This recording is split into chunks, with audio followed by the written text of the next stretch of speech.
You're listening to Love, Guns and Freedom with Luca Zanna on United States.fm network.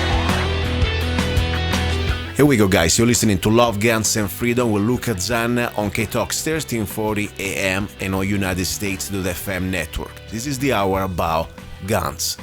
I must tell you, I am really excited today more than ever because, as I told you many times, the purpose of the show is to learn from each other and to break the barriers of stereotypization.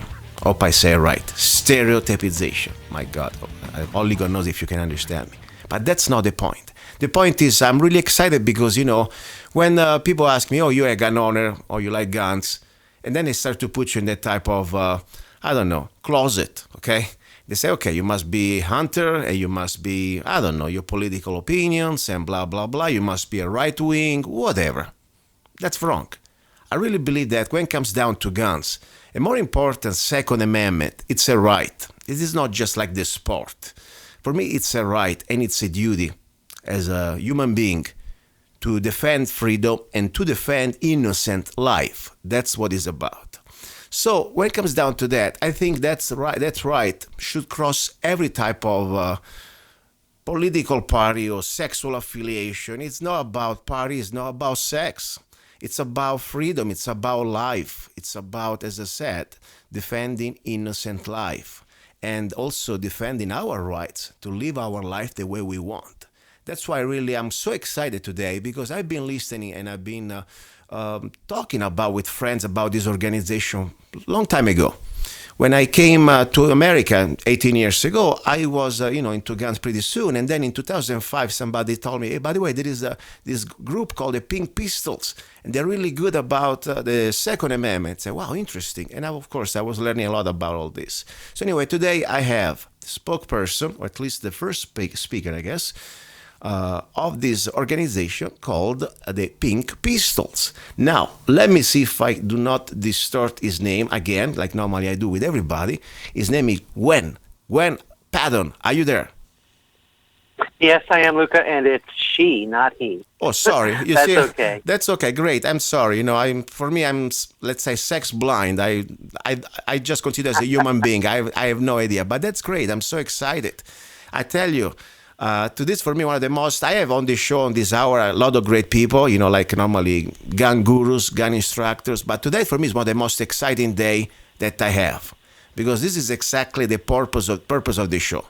To have people that normally don't fit the stereotypization of gun owner. And I love that, because I'm here to break the barriers. Just for example, in the past, I had Chris Chang. Are you familiar with Chris?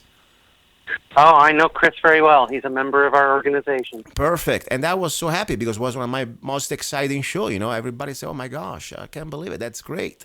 So anyway, listen.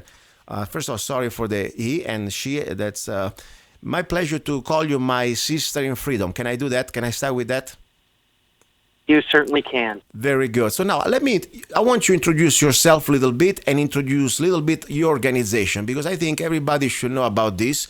And I think it's a very incredible things what you're doing, guys and girls there. Go ahead, please, Gwen.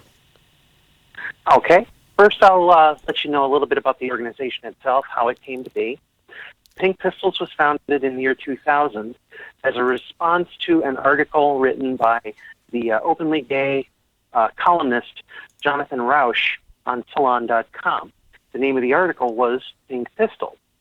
In that article, he suggested that homosexuals should form what he called Pink Pistols task forces to defend themselves against people who'd want to hurt them. He recommended the use of lawfully owned concealed firearms because firearms are the most effective tool for defending yourself from harm, and also they're our right. Just as it's your right to defend yourself from harm, it's also your right to do it with the best tools available to you. Some friends in the Boston area, led by Doug Crick, who was at the time running for office on the Libertarian ticket in Boston, saw this article, contacted John, and asked him if they could use the name, and he gave them his blessing. So they started the Pink Pistols, just as a group of people that got together to go shooting together. Well, this got picked up. People heard about it by word of mouth. It got to some reporters, and then they were in Newsweek magazine, and they had people asking, well, can we form chapters too? And Doug said, chapters? I never really considered that. Well, sure, go right ahead. Start a chapter. Wow. So this started to snowball around the country. People in different communities, the Twin Cities, in Texas, in California, in Ohio. It just started to snowball everywhere. People wanted to start a chapter. And eventually, over the years, we got a lot of chapters. And, we've been through a lot of changes over the years, but not on our basic idea. The basic central principle of the Pink Pistols is that we recommend the use of lawfully owned and carried firearms for the self-defense of the sexual minority community. Put it simply and very poetically, we teach queers to shoot, then we teach the world we've done it. Very good. The idea is to set up a deterrent effect so that the people that think that it's safe to attack gay people, the people that have this stereotype in their head that gay people are weak and defenseless and won't fight back, this proves them wrong. And now if they know about us, suddenly now it's not as easy as saying, oh, they're gay, they're weak. No, the stereotype is now broken. And they have to consider that some random gay person out there that they want to attack might be a Pink Pistol and might be able to defend themselves from harm, probably with a method that they are not as good at. Exactly. This is exactly reinforces what I've always been saying. This is a human right. I don't care if you are man, woman, between, color or accent. It's as a human being, you have the right to defend yourself as a person, defend also innocent, because it's in many states, you have also, technically it's a morally things to do. If let's say I see an innocent person being, somebody's trying to kill him or kill her, it's my duty as a human being to try to stop that criminal act. Okay, that's the point, and save his or her life. So that's exactly what it comes down to, and that's why sometimes I get a little stressed out and little down when I see these people. They're trying to put the Second Amendment as a sort of a sport, of a hobby, or hunting. I don't even hunt. I barely eat meat. But the point is for me exactly what you're saying. It is our right. And I'm so glad because, unfortunately, this is always part of the political parties that, in my opinion, they try to separate us and divide us as human beings. They're always trying to say, okay, if you are, let's say, into the Second Amendment, you must be some sort of a right-wing wacko. If you are, let's say, gay or for the community of, let's say, different sexuality, you must not like guns. And that's so wrong. Because if you're a human being, I guess, doesn't matter what type of sexuality you have the right to defend yourself, and you've also your rights. I tell you, somebody come to me and they say, you cannot speak, or they try to, let's say, especially here in the state of Arizona, we can carry without permits and also open carry. We also have the right to stand our ground. I tell you, I can exercise my First Amendment in this state in a much more peaceful way without the fear to be beaten up like I would do, for example, in some other states that I don't have the right to carry a gun with me. So it's about also freedom of speech. You guys and everybody else has the right to exercise your rights without being afraid that maybe somebody can knock you down in the middle of the street. That's pretty much the idea too. So exciting. Where are you located exactly? Which state? I am personally in Pennsylvania. I'm in the western suburbs of Philadelphia. Okay. We have chapters all over the continent. We got chapters in Canada. We got many chapters in California. We've got chapters all over the West Coast, all over the East Coast, all over the flyover state, everywhere. We've got chapters everywhere. And this week in particular, as a response to Orlando, yes, we have gotten more requests for information on how to start a chapter this week than we've had in the past 2 years. Wow. How can somebody want to join or want to start a chapter? What do they do? Okay, first of all, how to join the Pink Pistols is really easy. All you have to do is you have to believe in what we stand for. You have to believe in the self-defense of the sexual minority community with lawfully owned guns. You don't have to be a member of the sexual minority community. A straight person can be a member of the Pink Pistols just like anyone else. In fact, a lot of our members are straight. All you have to do, if you believe that, is raise your hand and say, I'm a Pink Pistol, and bingo. you're a pink pistol, just like that. Wow. It's automatic. You self-declare yourself to be a member. There's no membership forms. There's no dues. That's exciting. To start a chapter, yes. You just have to have at least two, preferably more people, all gathered together, and they decide on a name. They figure out where they're going, what area they're going to serve. They get a web presence, like a website or a Facebook page.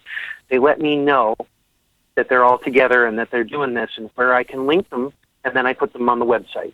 It's just as easy as that.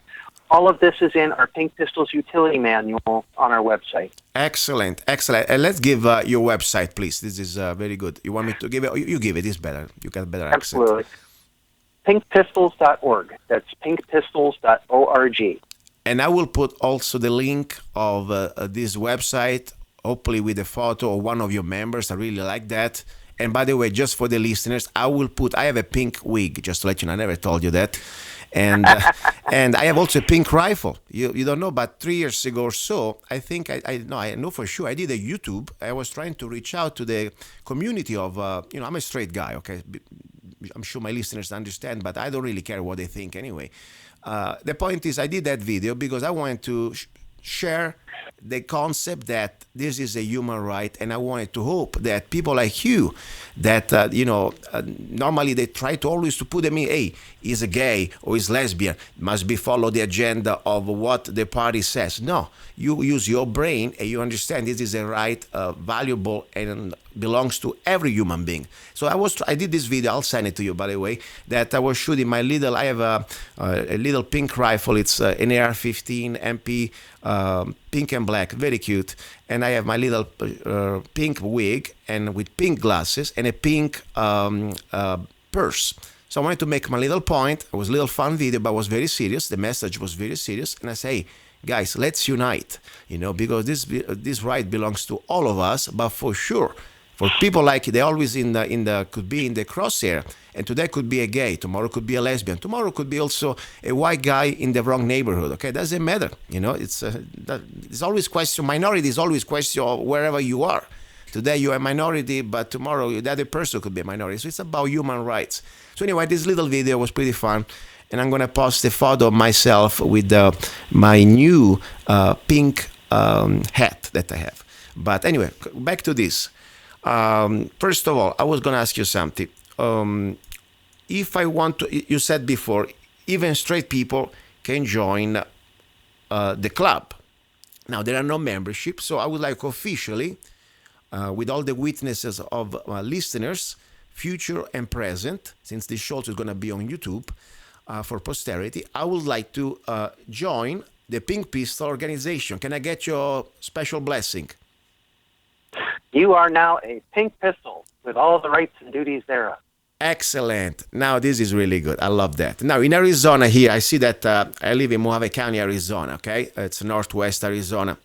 I'm going to look on your site, and I want to see if there is any group already, because I really would like to meet everybody, and that would be so great, even to maybe go shoot together. That's the idea, I think That's exactly the idea. The spirit to get together and knowing each other. Say, after all, as I said, I said this on my show many times. I don't care. I'm not here to judge others. I am not your priest. I'm a sinner myself.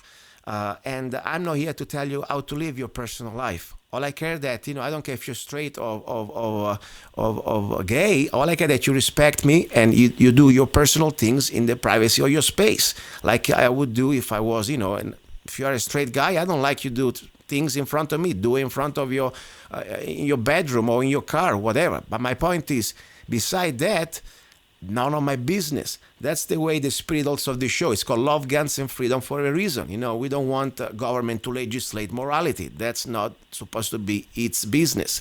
Anyway, tell me something about yourself. Pennsylvania is a pretty friendly state when it comes down to guns right compared to other neighbors states down there in the East Coast. Do you go, first of all, what is your gun of choice, if we can talk about that? Any specific gun you like? Well, my current carry gun is a Kel-Tec TMR 30. Okay. It's a 22 Magnum with a 30-round magazine. which is something you can't have out in out in California, out on the West Coast. A lot of the states don't like that large magazine, but this is the stock magazine for this weapon. And the reason I carry that one, a lot of people are saying, but that's too small. The size of the round is too small. Well, I have to use a lighter caliber because I started my chapter in the Philadelphia suburbs back in 2001. Mm-hmm. But in 2006, I had an accident. I had my car trunk lid slammed down on my head in a 40-mile-an-hour wind, broke my neck. Wow. So now I have complicated. They managed to fix it. I'm not paralyzed, but I do have some complications. I have extreme pain throughout my body most of the time. Wow. So I can't do a lot of the things I used to do. I can't shoot my favorite 45 or anything like that, or my 357. I can't shoot those at the range like I used to because the recoil goes up into my neck and it hurts. Yeah. So instead I've got the PMR 30, which is a lower recoil weapon, and I just have to be really good with it because those eensy-weensy ladylike bullets, I got to be careful with where I shoot them so that they'll have the right effect. Let's not underestimate, by the way, the 22 Magnum because it's, in my opinion, first of all, I'd rather to have somebody that can hit a target with the 22 than miss it with the 44 Magnum. That's a fact, okay? Because the most important thing... We always recommend that people use the largest caliber that they can shoot accurately and well. Exactly. If they can't shoot a 45 accurately and well, it's no good, no matter how big the round is. Exactly. What matters is being able to hit the target accurately, and that could be a 22, it could be a 38, could be a 32, could be a 25, could be a 45, could be a 43 9mm. It doesn't matter. Mm-hmm. What matters is the gun suits your hand, you're good with it, and you can hit the target when you shoot at it. By the way, the PMR 30, it's a pretty interesting gun because the 22 Magnum, first of all, you have a very high speed, okay, and even the 22, by the way, the gun that normally, the caliber that normally creates more deaths, okay? Believe it or not, it is the 22, the regular 22, according to statistics, because it's underestimated. And sometimes people by accident really think it's just a 22, was little bullet, but it's so fast, so little, and really goes into your body and it creates damages. So I tell you, it's an incredible gun, by the way. I shot a couple times, just a little expensive on the ammo. But once you find the source and you find the right type of brand that it works, it cycles correctly, I think it's a very good gun. It's light. You got a lot of rounds. You can have, technically, the old gun with the loaded gun, it's the same weight of a 30 rounds magazine of 5.56 round with the ammo. So pretty unique, interesting. You ever heard about Front Sight Nevada, by the way? Oh, yes. Are you a member? A number of our members go there. Are you Unfortunately, I'm all the way in the East Coast, so I'm not a member. Okay. And I don't know what I would do with my powered wheelchair out there trying to train on their tactical range. Okay. If I can figure out how to do that, I'd love to go to Front Sight sometime. Okay. I'd love to be able to take that training, but I don't travel very well. I understand. And my powered wheelchair is very heavy and takes a lot of space.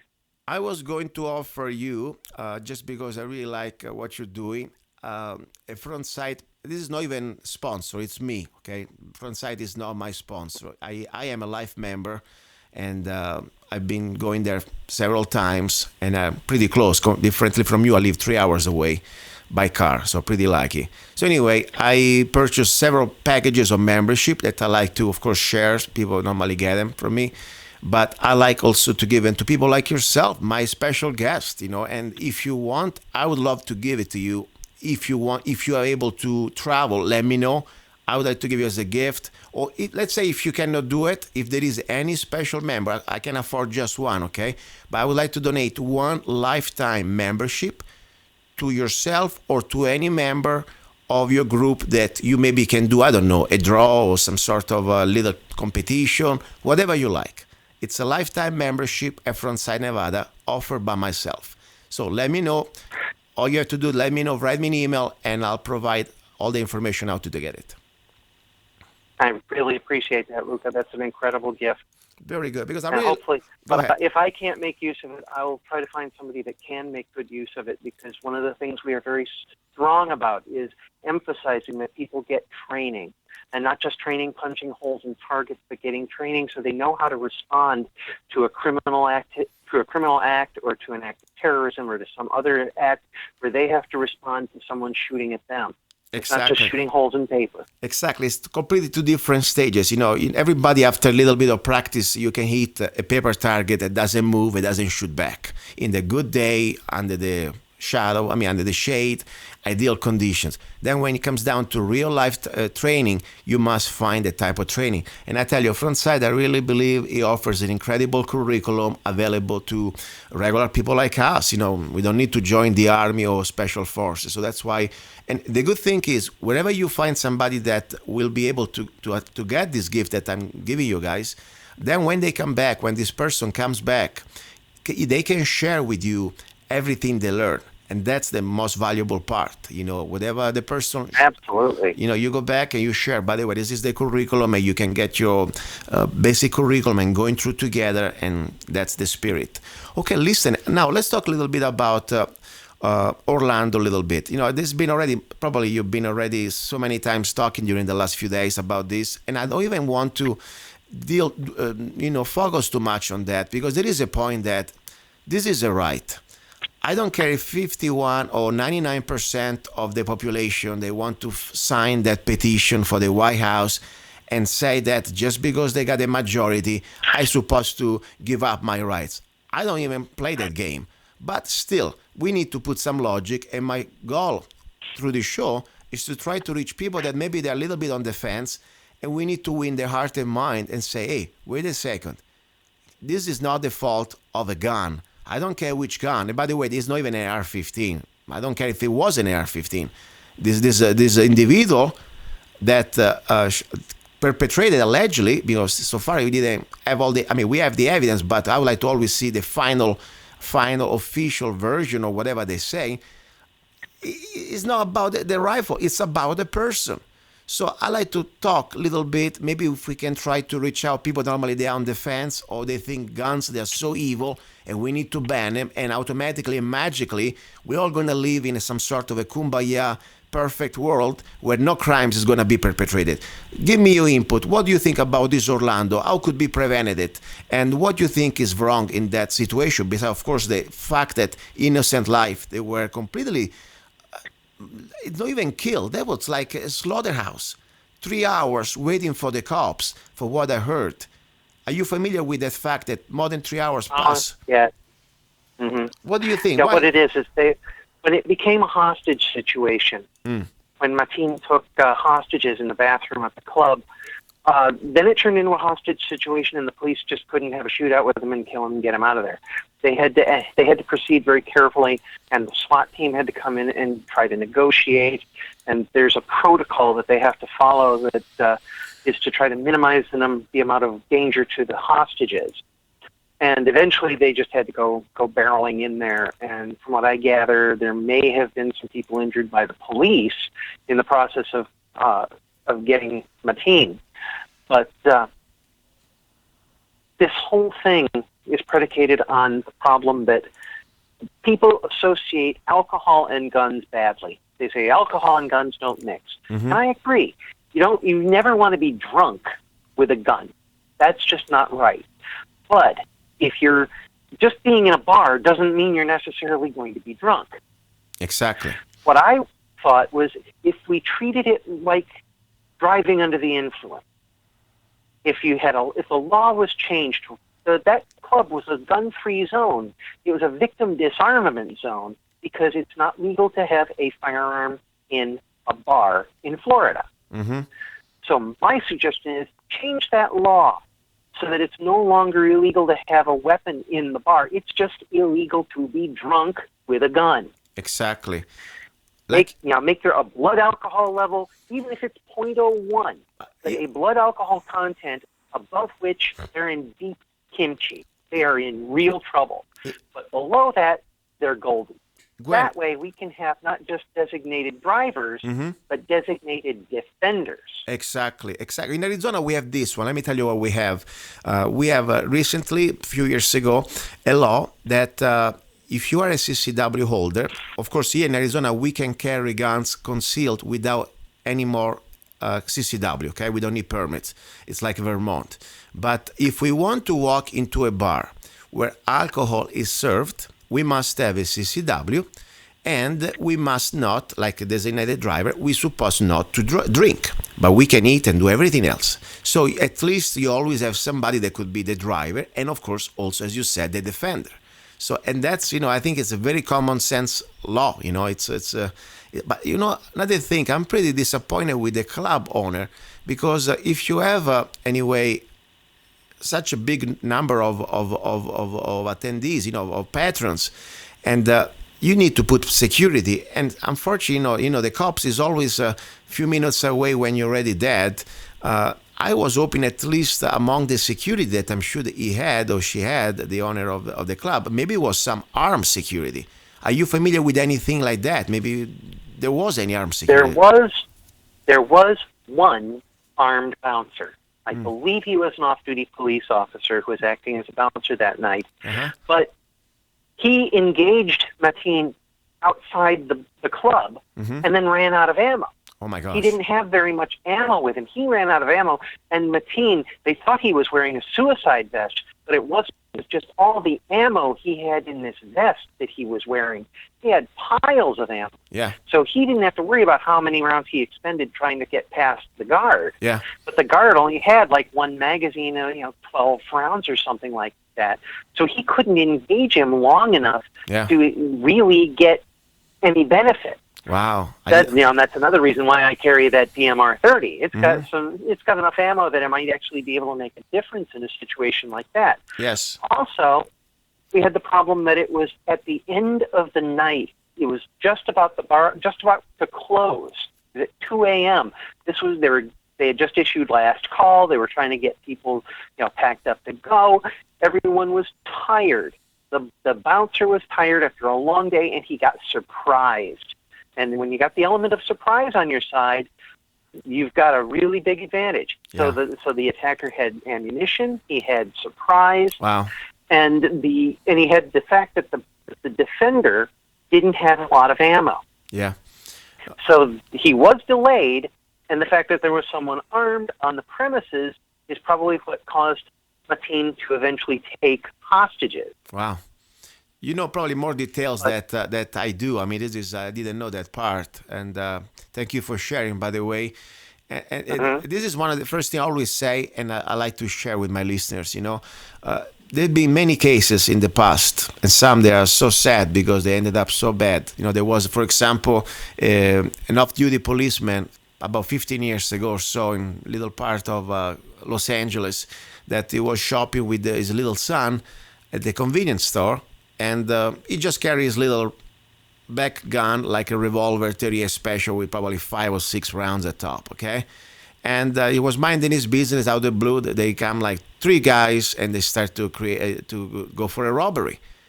And you do not engage 3 bad people with shotguns and whatever weapons they had, plenty ammo, long weapons, with your little 38 special, and you do not leave your home with just 5 rounds. And that's exactly what happened there. And unfortunately, it was a bad ending. And unfortunately, I'm sorry, I don't like to dwell on things when you always say, I told you. No, I didn't tell you. But I wish we can learn from this. At least if you carry a gun, you already open your mind that things may happen, that we are living in a world where evil is out there. So there is one chance in a million that we may have to use that gun. So unfortunately, we better start to think now that, like you have a spare tire, you need to have at least a spare magazine, even 2 if it's possible, and an extra box of ammo in the car. Because sometimes, especially, for example, if you live in a little bit of isolated country area like I live, you never know how long it's going to last the situation before somebody find you. So that's the spirit of learning also this. Now, this security guard that was at least try to confront and stop the assailant, did he make it or he was killed? I'm not in. That much I don't know. Okay. I hadn't heard whether he lived or died, and that he may have been killed because he ran out of ammo. Yeah. But I don't know. That's a speculation on my part. Now, there is a lot of people, everybody, the media, I don't trust anything they say, but everybody say their things. And more important, I like to know what you think. Why you think this crime, how was motivated? You think it was just a crazy person, or maybe there was an ideology behind, or I don't know. What is your opinion? Then I can give you mine, of course. Well, from the reports that I've heard, Mateen did make phone calls to 911 and claimed that he was doing this in the name of the Islamic State, and who knows? The Islamic State has declared that they are responsible for this, but they may just be taking advantage of the situation too. There's no telling. He may have. There's been speculation that he himself may have been gay, and that this may have been some kind of a self-loathing thing. Who knows? Maybe he got jilted by somebody there. We don't know. But the idea that it was ideologically inspired, or inspired from just sheer hatred, or he had some beef with the people there, we don't know, and it's irrelevant. What's relevant is this is a person who did a horrible thing. And what makes me annoyed, frustrated beyond words, is when they blame the gun. And this was why I said in my press release, I said, let's not reach for that low-hanging fruit. It's just so right and so perfect there to suit the agenda of people who want to ban guns in general. Oh, it's this evil AR-15, even though it wasn't an AR-15. Yes. It's this evil black rifle, because everyone knows that the evil black rifles are shootier than the other kinds. And I hate to see that, because it's not about the weapon. It's about the mindset. Yes. It's about the belief that killing and hurting other people furthers your goal. Yes. And this is what we have to fight against. We have to say no. If you have this idea that you can attack people, and worse, to attack them with impunity, that you think you can get away with it because there's no one there that can fight back. First of all, if you're attacking a target that can't fight back, that's cowardly. Exactly. That's taking the easy way. That you're in no massive amount of danger. Now, he probably expected that the police would kill him or something like that, but he may also have thought that he could just run in, kill a bunch of people, and run out and go home and be safe, because there's nobody there that's going to be able to shoot back, because it's a bar and they can't have guns in bars. He probably didn't plan on there being an armed security guard that actually exchanged fire with him. And now he's been delayed, and there's been an alarm. There's been an alert because there were shots fired before he got in. So now he has the cops on the way, and he's probably going to die. But his initial thoughts may have been, I can just run in, kill all these people, and run back out again. Aha! And this is the mindset we've got to combat. We've got to stop these people when they pop up. When they pop up and say, I'm going to kill you, so you may try, but I don't think you're going to succeed, and do your best to stop. Yes. You know what I believe, Gwen? I don't care what tool you use. Exactly. If you don't have access to guns because the law doesn't allow it, use something else. Oh, listen. Maybe pepper spray if it's not, it might have been too difficult to use in a crowded club.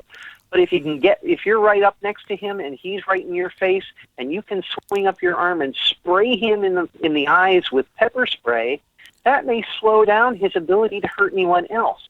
And even if you lose your life defending others like that, that's better than having 50 people dead and 53 injured. Exactly. Gwen, I always if we can send one person home to their loved ones alive instead of in a bag, that's a net win. Yes. We still lose a lot. Yes. But every single person we pull back from the jaws of death and send them home alive, we are doing good. Yes. And this is We're not giving in to the bad. We're doing good by clawing those people back from the brink. Yes. That's what we need to do. We need to do whatever we can. And I saw a video just yesterday, I think it was, of a guy that's teaching people to swarm someone that's coming in like that, to beat him down to the ground and subdue him. Yes. To avoid the bad end of the gun that's going to hurt you, and just pile on him instead of running and scattering and hiding and cowering in fear. give your life trying to stop this guy if necessary. You're- If they lose the benefit that they think they can do it without being stopped, without being opposed, maybe like the reason why the Pink Pistols exist. If they don't think that they can do it safely for themselves, maybe it will deter them. Yes, and you're right. You said the most important thing for me. The weapon, after all, is just an extension. Did I lose you, or are you still there? We are the weapon. We are the weapon. The weapon itself is an extension of your will to be free and to be alive, to Luca, fight. did I lose you? No, I'm here. Can you hear me? Hello? Oh, okay. We're on the phone with Gwen. Gwen, are you there? Hello, hello, hello. I think I need to call him back. Let me call him back. Luca, I'm not hearing you. Are you Okay. still there? I'm here. I'm here. Let me call you back, Gwen. Okay, 1 second. I'll call you back. Okay? Okay, we're on the phone with Gwen and from the Pink Pistols. Little problem with communication. Let me call him back. Hopefully the line is gonna work.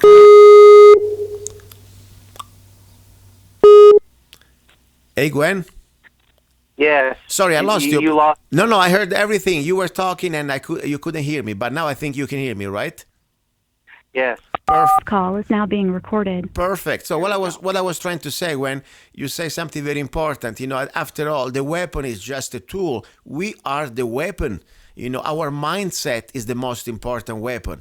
And you Exactly. you need to train, as you say. That video that you were watching, I think is very important. But you need to prepare yourself before, because when you're in the middle of the panic mode, your brain is gonna just go in a panic mode, and you need to set in your training. And after all, when your logic starts to think, somebody's shooting at us, it's 300 of us, it's one bastard out there.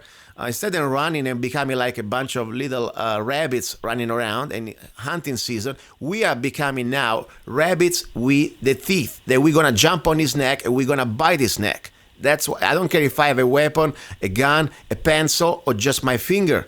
I will use everything I have to stop that evil bastard on his track. That's the idea. And I'm glad, you're really good. I tell you, you got exactly the mindset of I say, a warrior, And by the way, speaking about warrior, people maybe don't know that. I'm sure you're familiar with that. Just 1 second, get out of Orlando. You're familiar with the Spartans?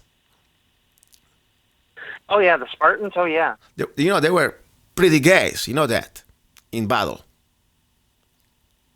Yeah, they were vicious. They were vicious, but they also have a lot of, let's say, bonding among themselves. You know that there was this sort of sexual bonding among the soldiers. Are you familiar with that? Oh, that's a rumor I've heard. Yeah. No, it's not a rumor. I studied that. When I was in Italy, I really love a lot to study ancient history.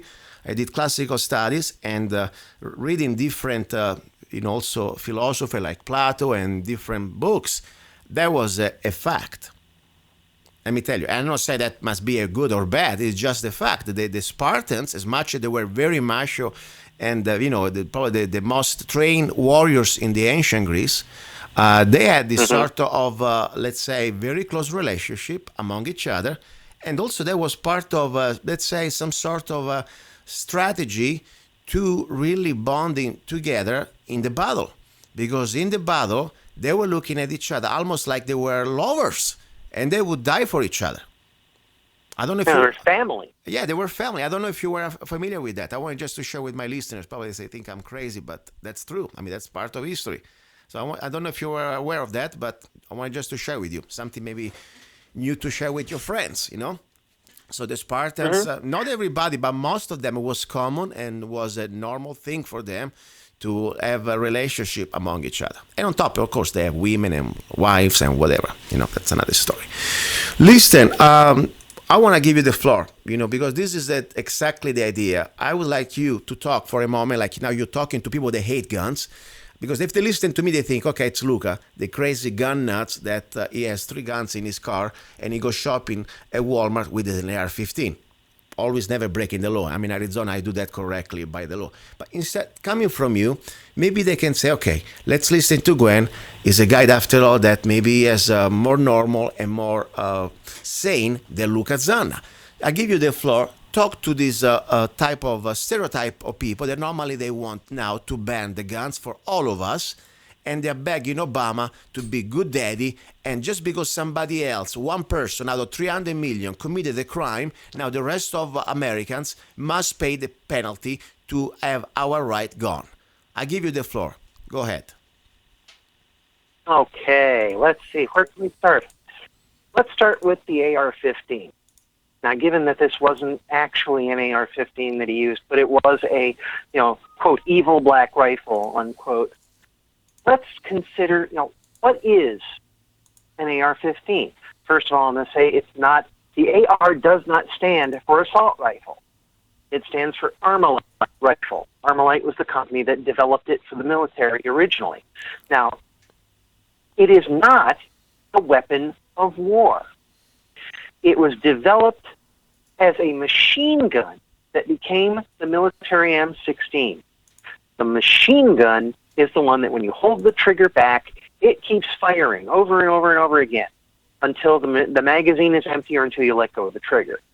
That's a machine gun. That is an assault rifle. An assault rifle is a military arm that has a selector switch on it that can shoot either a single shot or multiple shots with each pull of the trigger. An AR-15 is a totally different mechanism.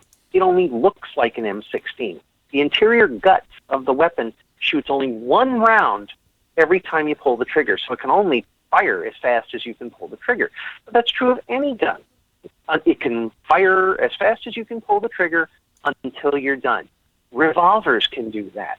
You got a 9-shot 357 revolver, you can fire that thing 9 times as fast as you can pull the trigger, and it's a revolver. It's not the evil semi-automatic weapon.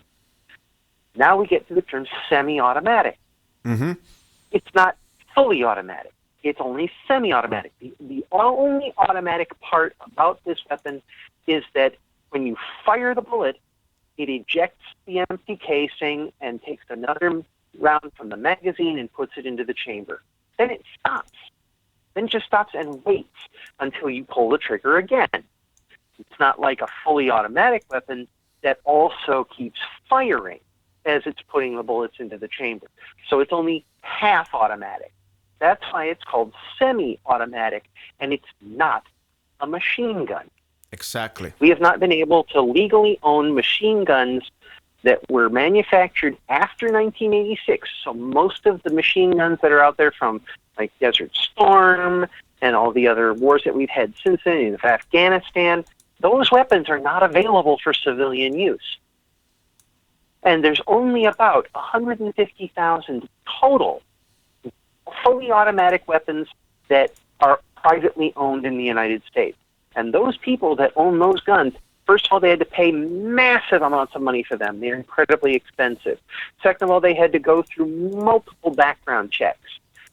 With the FBI, they had to be checked completely, 100%, scrutinized with a microscope. Yeah. Then they had to pay an extra tax stamp, a $200 fee to the government just for the right to have that weapon. They're unbelievably regulated. They are very rare.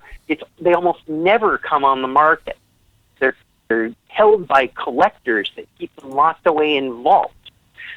Machine guns are not used in crimes in the United States. The only time one might be used is when someone has illegally smuggled one in from outside the country. Then you might find a machine gun being used by a criminal. Most of the weapons that are used by criminals to commit crimes are handguns. And there are all kinds of handguns. They're cheap ones, they're expensive ones. Usually they're stolen. So they're not going to gun stores or gun shows and buying guns from dealers. They're not buying them from people at a gun show. They're buying them from some guy in an alley out of his trunk. They're buying them on the black market. So making laws to close, quote, loopholes that don't exist is a waste of our time. It's a waste of our legislators' time because these things don't happen and don't exist. Yes. Now let's get back to the AR-15 and why ban this gun. the attitude is this is an evil gun that's only for killing people. Well, I hate to break it to people, but weapons are for killing things. Weapons are for causing damage to other things, whether it's people or animals or whatever. They're designed to cause harm. That's their purpose. That's why they exist. So saying you want to make a safe gun is meaning you want to turn it into something that isn't a gun. Because gun equals going to do damage to something. That's what it's for. Now, people say, oh, well, we want to have special safety mechanisms on them, like, chamber indicators to show when there's a round in the chamber. Most guns have those now. Mm-hmm. And, they want to make sure that, if you drop it, it doesn't go off. Almost all guns that are manufactured now have that feature. The transfer bar was invented specifically so that you don't have a naked firing pin directly on the primer that when you drop it, that's going to jar it and make it go off. Mm-hmm. Guns don't go off by themselves. Exactly. The claim, oh, the gun just went off. No, it didn't. Someone pulled the trigger. Guns do not just go off.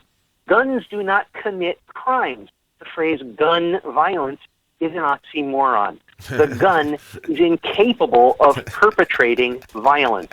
The person that's committing a gun violence is the person using the gun. Now, I defy anyone to locate for me on a drawing the brain in a gun. The gun does not have brains. It doesn't have nerves. It can't sprout arms and legs and go running down the street shooting itself at people. That's not what guns do. You can leave a gun sitting on the table for a year, and the only way that gun will go off is if someone picks it up and pulls the trigger. So it's not the gun, and guns do not emit evil hate rays that turn a perfectly normal and upright citizen into a slavering beast by some manner of magical mind control. They don't do that. The behavior of using a gun to hurt other people comes from the wielder. The gun is just a tool. It may be a tool designed to do a specific task, but then so is a screwdriver, so is an electric drill, so is a chainsaw. These are tools that, if misused, can hurt people. But that's misuse. A gun can hurt somebody, but if you use it to commit a crime, that is a misuse. Yeah. And at the point, there are already laws out there, for example, that how many laws this alleged killer, okay, had to kill all these innocent person at Orlando's club. He broke so many laws. He carried a gun. There was a law that was a gun-free zone because there was alcohol was served. Like, really care about it? No, he didn't care. And there are laws that you cannot kill people. He couldn't care. He killed people. I mean, the point is, it's an illusion.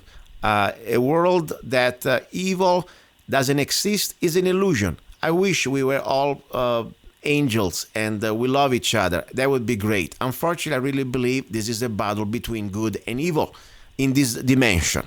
Right now, the tools that we have to defend ourselves, as we said before, it's our brain, first of all, is our mindset. But then there is also a weapon that could be 100 years ago, 200 years ago, maybe it was, a black powder. Now could be an AR-15. Tomorrow could be a Star Wars blasters. Doesn't matter. That's our right as Americans to have access to these tools. The right to keep and bear arms shall not be infringed, regardless what the mob and the petitions that can come down. But you put a very good logic into this, and I really appreciate that, because that is exactly what comes down. And I hope people that normally, this is not just Democrat, Republican stuff, because look now, Republican, they are pretty much doing the same thing that the crazy Democratic side wants to do. Now, the scary thing is not just about say, okay, the Second Amendment is not moral right, but also the fact that they can tell you without any type of due process that you do not have the right because you are suspected to be connected to some sort of illegal or activity or terrorism. By the way, terrorism today will be also this conversation we're having. We don't agree with the establishment. This is called domestic terrorism. So that did you hear about the new attempt for this is new Senate? They are trying to introduce in the Senate this pre-crime anti-gun legislation. Did you hear about that? Oh yeah, I heard. And this is very scary. It's It disgusts me. yeah, it's like It disgusts me. what is the movie with Tom Cruise? The one that Minority Report. exactly. You know, okay, now and we don't even have access to a due process. We cannot even face our accusers. I mean, and tomorrow they can say we just put you straight to jail. You sound very, by the way, educated and informed about all this Second Amendment. I'm so proud to.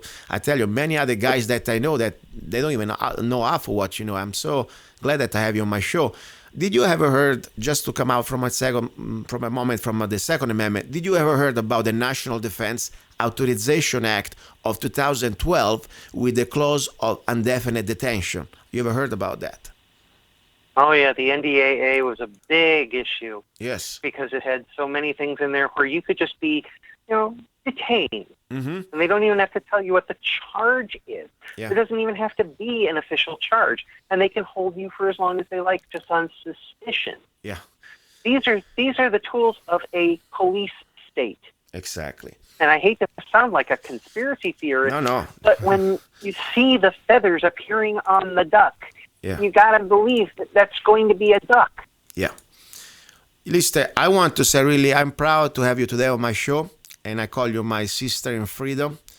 And I hope more people like you from every part of America understand that we are all under attack, we're all in danger, and it is about our rights of human beings to be free, to live our life the way we want without, of course, endangering or disrespecting others, and also more important, to defend our lives against evil. And I really hope, this is going to be the opportunity we have right now to unite as Americans. And that's why I tell you, I have on my show now more, I have no parties anymore. I left the Republican Party a few years ago. And I hope more people can get out of the party trap and we start to look at each other as Americans, that we all have unalienable individual rights that no government should take away or give us. We have them just because we're here. And that's why I think this is important what we're doing. Listen, I want to say thank you again. And please let me know about the front site. I meant it. If there is any guy or girl that wants to be my guest as a lifetime membership at Frontside Nevada, I will donate myself one membership to one of your members. I really appreciate that, Luca, and I'm really glad I was on your show today. Perfect. And I want to send you I will post on Love, Guns, and Freedom my photo with my pink wig and my black rifle, okay? Since now Excellent. I'm a member of the Pink Pistols myself. Before I forget, before I let you go, I want to say, guys, listeners, this show is an act of love, seriously, and I don't rely on corporate sponsors. I do sell products that I create. And I want to say, if you can please share to your friends, your members, I created a product. It's called the Freedom Rifle. Don't trade on us. The Freedom Rifle by Zanna is the most affordable AR-15 on the U.S. market, made in the USA. Chamber in .223 Wild that you can shoot 5.56 and .223 for just $499. Let me say again, less than the price of a Glock. For $499, and you have lifetime warranty on the lower, and all the gun is made in the U.S. I don't know if you heard my price. Less than $500, $499, you have a complete AR-15 ready to go. And you watch the video. I want everybody, if they can go to www.freedomrifle.com, freedomrifle.com, look at the videos called Testing the Rifle. By the way, I shoot a rifle from my testicles, not just to become descriptive, but I wanted to prove a point. There is no recoil. And of course, I have my underwear, okay? But I wanted to share this with your listeners. Maybe they can check it out before the crazy moment of the factories and everything is going to go up. I still keep the price as low as I can. Just $499. Okay, Gwen? Good talking to you, Luca. Thank you very much. Okay, guys, you're listening to Love, Guns, and Freedom. A little break, and then we go to hour number 3. It's going to be all about love and news. Don't go away.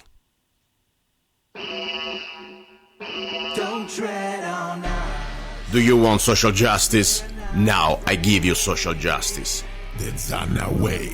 Don't trade on us, the Freedom Rifle by Zanna. The most affordable military-grade semi-automatic AR-15 rifle in M4 configuration, chambered in 223 Wild that can shoot both 5.56 NATO and 223 Remington. 4 minutes of angle for just $499, made in the USA. Get your Freedom Rifle now. We need every law-abiding American armed with knowledge and at least one military rifle ready to defend good against evil. With every Don't Tread on Us rifle, you will get free parchment replica of the United States Constitution, free digital CD Don't Tread on Us, free ebook How to Become a Rifleman, free t-shirt Slaves Are Never Armed, I Am Not a Slave, free 30-round magazine where allowed by the law, free laser engraved ejection port Don't Trade on Us for just $499. Go to www.freedomrifle.com, www.freedomrifle.com. Get your Freedom Rifle now. Hey you, yes, I'm talking to you. You deserve a break. Enjoy a moment of indulgence. It's time for Zanna Coffee. Guilt-free pleasure. Zanna Coffee is the organic coffee to amplify your senses and enhance love for life, liberty, and the pursuit of happiness. Only the best organic and GMO-free coffee beans from around the world that I selected. Zanna Coffee brings you happiness in every cup. Fair trade certified, sustainable organic coffee. That means we do not use slaves. Free Zanna songs with every coffee bag. Find Zanna Coffee at www.zannacoffee.com, www.zannacoffee.com. Get your coffee bag now. Don't be cheap. Life is too short and you deserve the best. Zanna Coffee. He's a songwriter, a poet, a rifleman. I'm not afraid. And a constitutional activist. I'm not afraid. Italian by birth. I'm not afraid. American by choice. Luca Zanna. I'm not afraid. And his new CD, Love, Guns, and Freedom. 16 powerful songs on one CD from the heart of a patriot.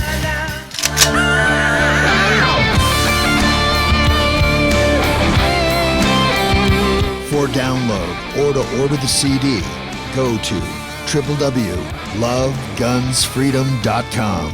That's www.lovegunsfreedom.com. Lyrics for your mind, music for your heart. Luca Zanna's new CD, Love, Guns, and Freedom.